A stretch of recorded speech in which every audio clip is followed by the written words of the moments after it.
Well, joining me now to discuss those stories and the minor goings-on at FIFA is the sports commentator and sports blogger Laurence McKenna. Laurence, thanks for coming in. Sepp says he's not responsible for what's happened at FIFA, but he's the president. He's been there for 17 years. Surely he is responsible. Partly responsible. I guess he's going to take a little bit of responsibility for this, even though the speech doesn't really indicate so. I guess part of it is that this is all political posturing from every side. You know, UEFA obviously have their own interest, FIFA have their own interest, and he has his own interest, which is to remain at the very top table. Otherwise, he becomes irrelevant, essentially, politically and socially as well. And that's part of the problem here, is that for that reason, everyone's hanging on to the thing we all hold dear, which is football, and saying we hold the future of that.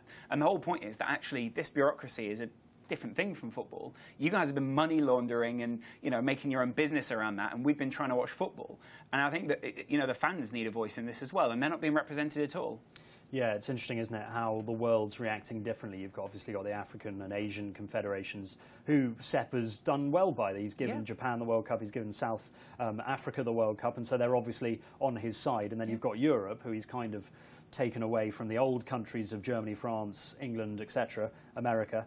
And so, yeah, I do find that interesting. Do you think there's any chance tomorrow at this vote that he'll lose, or do you think he's got it in the bag? Obviously, there's a slim chance, but it's pretty much socially acknowledged that he's got it in the bag, isn't it? Just because it also seems to be the safe vote. You don't really want to change anything in FIFA at this point because, well, it looks even riskier if that happens, and we don't really know politically how things would fall apart, basically, if he wasn't at the head of it.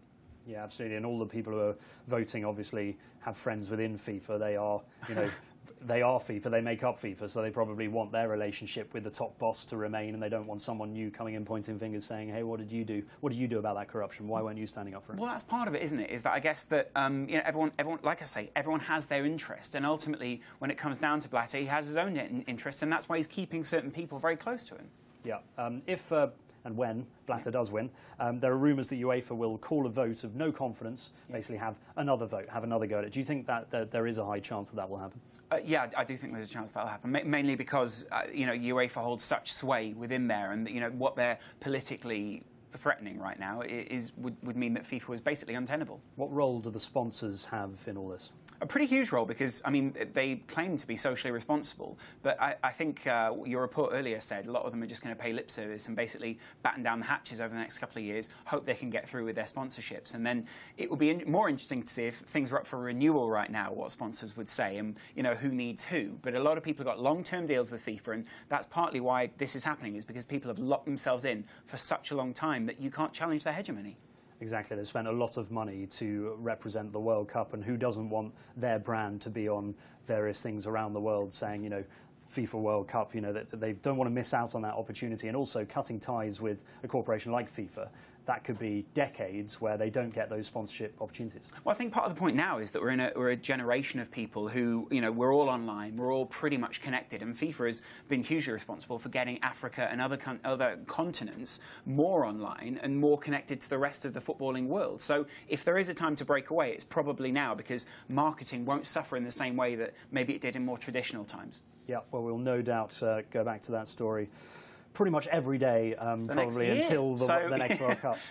Let's move on to tennis. Caroline Wozniacki out, but otherwise everyone else through at the French Open. Who do you fancy to win it? Well, I mean, it's on the female side or the male side? Either. Let's go for females. Pretty much wraps up with Serena, no? Exactly. Yeah, we should probably go with world number one on the female side. But then, like you say, on the other side, we've seen Murray looking reasonably strong on this clay court, where he's always known to be a little bit weaker. So it's going to be interesting to see what happens with him and how he's improving his game there. If there's ever a time to do it, then it's probably now, when the other guys are suffering physically. Especially Nadal, who's had a real shocking year. Do you think there's any danger? Do you think there's any hope that he can get his 10th win at the French Open? Well, obviously there is, because of where he is in the tournament. But I think there are other stronger candidates in there. And at the moment, other people who look stronger on clay. So, I mean, if there was ever a time to take away from the strength that is Rafa Nadal, then it's probably now.